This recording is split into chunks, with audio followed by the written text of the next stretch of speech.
Kara Zor-El escapes the dying planet of Krypton. She is delayed on her way to Earth. When she gets here 24 years later, she becomes Earth's newest hero, Supergirl. Welcome to the Krypton Report, a Supergirl podcast brought to you by Southgate Media. I am your host, Tyler Patrick. You can find me at JTYPatrick on Twitter. So let's get started on what's going on today in the world of the Kryptonians. Well, welcome, fellow Kryptonian fans, to the next episode of The Last Daughter of Krypton. I got again with me in the fortress.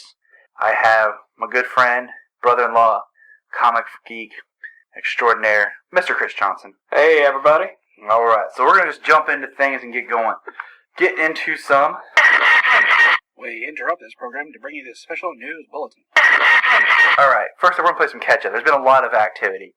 The first thing is, and I suck at pronouncing names, and you guys know this, but Tahir, the actor who was the villain in the desert in the first Iron Man film, has been cast as the Commander. Okay. We're going to be seeing him as a Supergirl villain, so all right. Looking forward to that. It said that he is to be an alien who is also a military expert. The description, he could be Kryptonian, he could be some sort of new alien. They're not sure. They haven't really released it. I think it'd be cool, and I cannot remember the planet's name that's referenced in Superman Earth 1 Volume 1. Oh. That new species that they created. I think that would be a really cool kind of storyline thread for Supergirl. But hey, I enjoyed his work and what he's done. He was in Elysium, Jag, and The West Wing. So hey, bring it on, man. Yeah, he's a good actor. I think he plays villain well. So it'll be interesting to see him play villain again. Kind of a step down for him to go from major film to television. But then again, you and I have talked about this before, where these TV series are starting to become more like cinema events anyway. Yeah. So I think we could see a really nice turnaround with this. You know, these TV shows are getting to the point where they're weekly movies. Yeah. And this is a high profile. Speaking of which, they finished filming the pilot. The pilot is in the can. Oh, it's done? Yeah. The pilot is in the can. Nice. Which is awesome. There's production photos you can see of Melissa kind of dressed up, and it looks really dope of her as like the geeky side. Let's see. They also have reused some of the sets on the streets of Lois and Clark for a few scenes. Heck, yes they did. So I'm completely okay with that, because I love with DC shows how they honor what's come before. Little nods, little hints. We definitely saw that. As Chris and I record today, we rewatched the Flash episode Tricksters, but we watched the Flash episodes from the 90s with the Trickster to catch all the references that were just amazing.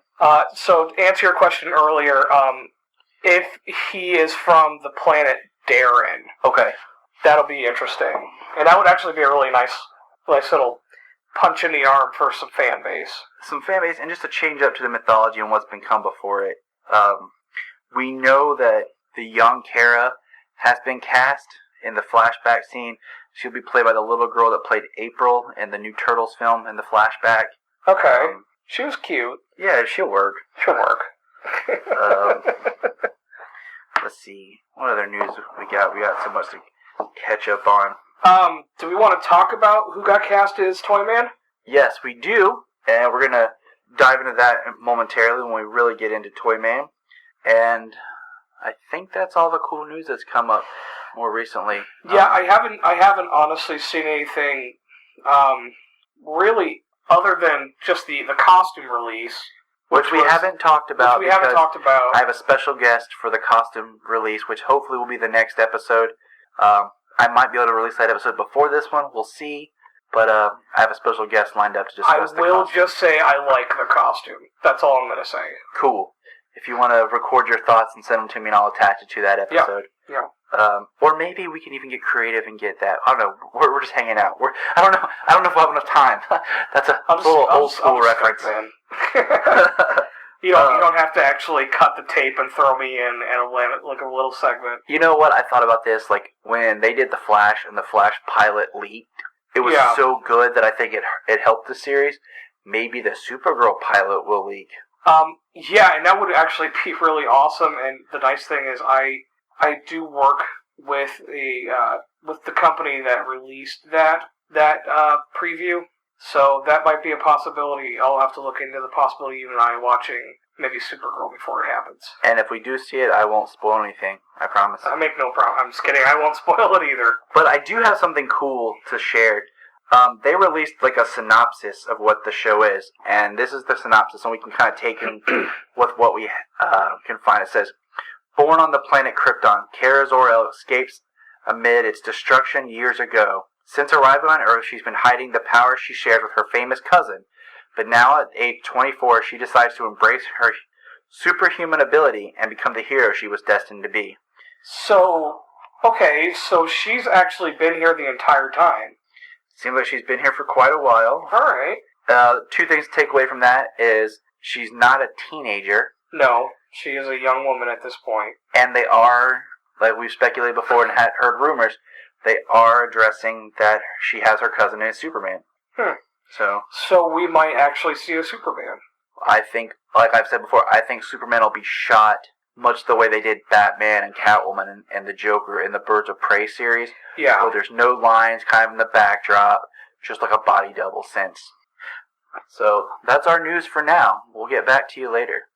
Alright, one little segment we like to do here is what I like to call villain prediction. And it's just a little time to kind of spitball. Chris, what villain can you think of that maybe you'd like to see emerge on this show? I've speculated so far before, Parasite, Livewire, any villain that comes to mind that maybe you'd like to see. I could see Parasite, just because it's such an iconic Supergirl villain. I would love to see... see, this is what makes it difficult, because there's so many. I'd like to see Darkseid hinted at. That's on my list of long shot villains, is like a Darkseid. I'd love to see Granny. That's who I could see Granny happening in this series. You know, the idea of Granny and the Furies, that's kind of my idea.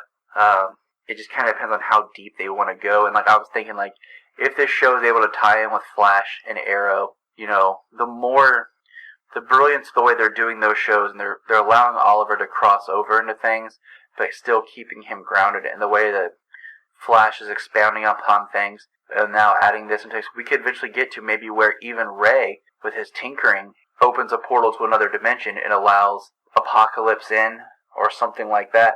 I mean, I think there's potential in a realistic way. Yeah, the other thing is, I kind of wonder if we're going to see more of New 52 villains, or we're going to see more Earth 1 villains, or New Earth villains. That's see, now you threw one at me, man. Actually, you know who I would love to see, just because he's so twisted, is Gaius Marcus. Okay, see, yes. I would love to see Gaius Marcus thrown into this series at some point, just because, for me, watching the animated series as a kid, those episodes were so good and creepy as all get out. Yeah, and we're going to be getting into the Supergirl episodes of the animated series here soon. And we were going to do the Supergirl Justice Unlimited episodes, and we were waiting on those, but unless I go out and buy it when I get some money, because I'm poor, people, Netflix has taken off all DC property off there. Me and Netflix are not having a good time right now. I think that it will come back, but it's going to take a little bit of time. They didn't even put Young Justice Season 2 on yet, and they took Young Justice off. I know. They took Batman Beyond. They took Justice League Unlimited, and Batman Brave and Bold. What am I supposed to watch when I feed my newborn at 3 in the morning? What am I supposed to watch? Last Man Standing. No, we watch cartoons together. We watch cartoons. Solomon and I watch cartoons. My little Solo likes his Batman. It's true. Well, then you know you've got the movies. Just throw in the old animated series. I will. He's ready for that. I will. So here is what I find interesting about this show, Tyler, is we're getting casting from people that are not big names. No, and at all, and I love it. I love that. I remember when they announced Grant Gustin as Flash, I'm like, who? And I've stated I have never watched Glee. Yeah. I told my wife the other day, I'm tempted to find an episode that has Grant that's worth watching. So if anyone out there he was really good on it. Wants to pick one episode, people, and tweet me and tell me the episode, I'll watch it. Because my thing is, like I told my wife, I'm really cool with all the casting for the DC Universe films. Yeah. Except Flash. Like, Grant is my Flash. Like, I don't see how anyone else is going to be able to beat that. It's going to be difficult. And that's the only character I'm apprehensive about. The rest, I'm like, okay. I really wish they would get over themselves and allow those universes to crash into each other. Because he does do such a good job as Barry Allen. Yes, he does. But that leads to the next question. Which are we going to see in the Justice League film? Are we going to see Barry Allen or are we going to see Wally West? Or for some stupid reason will they do Bart Allen? No. You don't have Bart Allen without Barry. I know you don't, but you can get away with Wally, I think. You can get away with it. It takes some tweaking. Just a little bit. But I do agree with you. Now, Chris, you have watched this film, and I have seen part of it, but I'd like to know your thought. Just real quick, sum up Melissa's acting in Whiplash for us. Oh, okay. You see, that's the difficult thing, because she does do a fantastic job playing the girlfriend of a jazz drummer who doesn't get a lot of attention from him, but she's kind of a modern chick, so she's not really worried about the attention from him. But then he breaks up with her halfway through the film, spoiler alert. What a douche. But he does it in such a douchebag way. You know why? Like, he literally sits there and is like, oh, just so you know, I can never commit to you because I commit to drumming. You know why? Why? Because she's Supergirl and he's the crappy new Mr. Fantastic. I know. Which is so funny, too. He's like... It's so funny that happened. He was like, I'm Mr. Fantastic and you're Supergirl, so I have to break your heart. Yep. But I will say, she does a fantastic job playing this 20-something... sarcastic, mild-mannered person. I think it'll be interesting to see her in an action role, because it's Supergirl, at least I hope the TV show is not going to be a lot of sitting around. You don't cast Supergirl to sit. Just like you don't cast The Rock to be Black Adam to not do anything. I will say this, though. People are not happy already about the way the show is already starting. I just found an article on Screen Rant, which I love Screen Rant. Yeah, it's a good place to share. That people are already kind of poo-pooing the idea that she's been on Earth for so long. But then again, I like that DC and CBS is allowing us to just drop into a universe and drop into a series and be comfortable with it. You know, I like that they're going with that she's Kara Zor-El. Yes. She's not NZ or anything like that. She is from Krypton. They are establishing that she's Superman's cousin. I've talked about before on the episode what you and I did, where I, speculated how I wondered if she would be more of the Superman of this series, where Superman never existed. But they are going with that route, that he does exist. So I'm curious to what her thing is. There is still talk about the crossover potential for Arrow and Flash. You know what? I'm gonna say it's gonna happen. I'm all for it. It won't be probably as smooth as the Flash and Arrow have done now. No. But I think just because you're crossing stations at that point. What CBS owns is part of owns CW, they vaguely have their pinky toe in the pool of CW. They have some sort of connection I read about. Yeah. But I think if they did an awesome 3-night event where I don't know what night Supergirl's going to air, but for speculation, let's say it's on Monday. Well, yeah, that would be the perfect time because Arrow's Tuesday and Flash is Thursday. Flash is Tuesday, Arrow's Wednesday. Is it? Yeah. It's opposite. We're Hulu watchers, but But no, I think the best night would be Thursday. Because then I could spend all week in DC. I could spend my Monday in Gotham, my Tuesday in Central City, my Wednesday in Star, my Thursday in Supergirl City, and then hopefully Friday with Constantine. Yeah, so that's the next question. Because I don't think they've said exactly where she is going to be based out of. No. Is it going to be Metropolis? I don't think it is. I don't think it is either, because if it was, we would see Superman. There's such a speculation of them talking about not having Gotham, not having Metropolis, and really trying not to reference those places and having those as anchors. So I'm fine with them being anchor points, but they have to be respected. Yeah, I mean, we've definitely got heavy drops of Coast City in Arrow. We need a I feel like it should just be called the DC TV Universe. The DCU. DCU TV. Yeah, because stop saying Flash Arrow, because it's now going to consist of Supergirl, and it's now going to consist of whatever they name the spin-off series, which that could be on Thursday nights. Yeah. And that could be I mean, could you imagine a 4-night crossover between 4 shows with all these heroes? You're saying all the things that I want to see. I mean, this is stuff we dreamed about as children, like just having our heroes show together. I mean, so I didn't see this earlier. Okay. Callista Flockhart running as Cat Grant. Yep. Pulling her out of her grave to give her a job. And we will be. I like Callista Flockhart. I would not have put her. We're going to be talking about this place with my special guest is the Cat. Frickin' Ally McBeal. The Cat Grant episode is my special guest because we're going to dissect the character, how she was on Smallville and how she was on Lois and Clark. Could we have more polar opposites? But hold that thought, because now we're going to jump into today's meat and potatoes. It's all right, kids, adults, anyone who listens to what we have to say. We're talking Toyman. Freaking love Toyman. And we're talking so much.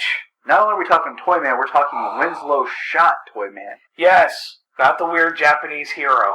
Yeah, the character I can never really wrap my head around. But Jeremy Jordan will play Winslow Shot, a tech genius and superstar IT whiz kid who works alongside Kara at Cat Grant's company, Catco. Yeah. He also happens to be Supergirl / Kara's neighbor, and he pines for her, even though she is unaware of his interest. So is this the male Felicity? Like, the dark Felicity? But here's the thing. This is what I was talking about earlier. They're casting people that are not known for a lot of things. Now, I will say Jeremy has a little bit behind him because he was on Smash, which was a bigger NBC show, especially for Broadway nerds. He is a Broadway actor. Can we throw this out here real fast? Yeah. That he was on Broadway, so that means he did some singing. Yep. A lot of singing. Glee had Grant and Melissa, who did singing. Yep. And then, of course, Jesse L. Martin. Yep. So we've kind of been patting our DC universe with some singers. He also was in the film Joyful Noise with Queen Latifah. That's where I saw it. And before you say anything, I watched it because my wife wanted to. And Dolly Parton. And my wife, pretty much, if she asks to watch a movie, I oblige because she'll watch any comic book related thing that I bring up. So that's right. Well, you know what? We have to. That's our rule. If you have a woman in your life or a man, do some things to appease them. He also was in The Last 5 Years, which was just released this year with what's her name from the acapella musical. Oh, was it which character from Pitch Perfect? Yeah, Pitch Perfect. The dark hair? The lead girl. Oh, Anna Kendrick? Yes, Anna Kendrick. He played Jamie. Jamie is the lead role in that musical, and it was turned into a film. So he has acting chops. I've seen him in a few things. I've never seen him play evil. Which is maybe, like I said, maybe he doesn't start evil. I hope he doesn't. I want to see why he turns the way he does. I just know that I want to see him playing with some toys. Like he's one of those, he has an extensive collection. I want her to walk by his desk and there be wind-up toys all over his desk. Yes. And like at home he has like an extensive collection of toys and things like that. And it's just like been a hobby. So I want to throw this out here real quickly. This is from Wikipedia. Just for those of you who don't know Toyman, because not everybody does. Toyman is the name of 3 comic book supervillains. One of them was an adolescent superhero in the DC comic universe. And we're not really going to touch on him. Yeah, we're not really worried about that. That was Winslow Scott. Basically, Toyman uses toy-based or toy-themed devices and gimmicks in his various crimes. Toyman's weapons, while sometimes comical, are very dangerous. Toyman's creations include devices such as, and I love this, life-size wind-up tanks, acid-spraying water pistols, and toy soldiers that carry real guns. Here's the thing. I love the fact that Supergirl has, to me, always been a light-hearted version of the universe, but Toyman brings in these Joker-esque elements. So I think we're going to see that nice combination in this show. And I agree. Like, we'll touch a little bit more on this. When does this episode freaking come out? When does this freaking series start? I'm going to guess September. Based on what CBS usually does, is September. You know, CW usually starts in October. But there is a story. We're going to talk about this more next week. You know what we're going to talk about now. Forget it. In the Supergirl series that was written by Sterling Gates, while in Arkham Asylum, Toyman is visited by Cat Grant, whose son Adam was murdered. Cat interrogates him about children who have been kidnapped with dolls left behind. Toyman claims he is innocent and the robotic dolls attack him. Supergirl saves him and gets him to medical care. When Cat returns home, she's confronted by a villain named Dollmaker, the version 2 of the Dollmaker. He stated he said he is Anton Schott, who is Winslow's son. Dollmaker eventually reveals himself to be a bandit son of Winslow who has been kidnapping children experimenting in order to turn them into slaves. He tells Kat he wants her to become his new mother, and that he wishes to serve as a replacement for her murdered son. But Kat rejects him. With her gag removed, Kat is able to call Supergirl for help, and the two are able to defeat Dollmaker and free the children he's enslaved. So this is a little hint of just that there is a connection between Winslow Schott, Toyman, Kat, and Supergirl. Yeah, they all are intertwined previous to the series starting. So there is potential for there to be some really interesting dynamics here. And to take a quick step back, Toyman actually appeared in Action Comics 64 in 1943. So he's been around for a while. But I will say, I don't think Toyman was ever that popularized until the animated series. Exactly. And the animated series never really says, it's kind of alluded to that it might be Anton as the Toyman. Because he wears a really creepy doll mask where he smiles the whole time. See, that's the other thing that I'm having a hard time with, because the Toymen that I am used to are either men in suits who have these adolescent toys that they've turned into weapons, or is actually a controlled robotic toy himself. And I kind of hope that's what happens with this character, especially if he works in that technical side of that job. Because I think the balance between her not knowing who Toyman actually is and him working in a secluded environment between the two of them could really turn things up. I mean, they said it's Winslow Schott. I mean, it could be kind of like the fact that we have Caitlin Snow helping the Flash, who is yet to be Killer Frost. So now, so many things. The character never appeared in The Adventures of Superman, but Winslow Schott appeared in Lois and Clark's Christmas episode, Season's Greetings. He's let's see. He was in Smallville, too. And that's where we're getting to next. The biggest one was he was played by Chris, I can't pronounce his last name, in Smallville. He appeared 3 times in Smallville. In the 14th episode of the show's 8th season titled Requiem, a toy maker and former Queen Industries employee who has a grudge against Oliver Queen. He is a scientific inventor at Star Labs who was hired by Oliver Queen to work for Queen Industries. In the episode, Clark Kent refers to him as a toy man, but most of the time he is referred to as toy maker, and also referred to as toy boy. In the season 9 episode Echo, he is referred to as a toy man by himself, by Chloe and Clark, and then he is seen in an episode that alludes to a Legion of Doom style sitting at a table. Let's go back to, you just said Toy Boy. First off, it's funny, but anyway. Toy Boy is a creepy android. He is an android. But I like I said, I would find it really interesting if they did android over a human man. Actually going out there in a costume doing all these things. You just mentioned Legion of Doom and the Injustice League. So that's where we get more into the Hiro Okamura version. Yeah. Which was more New Earth. I enjoy Hero, but I don't like that they make him Toyman. Yeah, it didn't make sense. Because they have just given him a different name. Because when you're convoluting heroes and villains, and you're trying to wait, I thought the Toyman was a bad guy. Yeah. Now one thing we didn't bring up is a little bit about his origin. And one of the Action Comics number 865, written by probably one of the greatest comic book writers of all time, Mr. Jeff Johns. Oh, yeah. Winslow tells Jimmy Olsen that he was a toy maker who lived with his wife, Mary, when a businessman offered to buy his shop to expand the number of children his toys can reach. He refuses, and when Mary is killed in a car accident a few weeks later, Schott agrees to the purchase. However, the businessman lied, gave his technology advanced toy plans to arms manufacturers.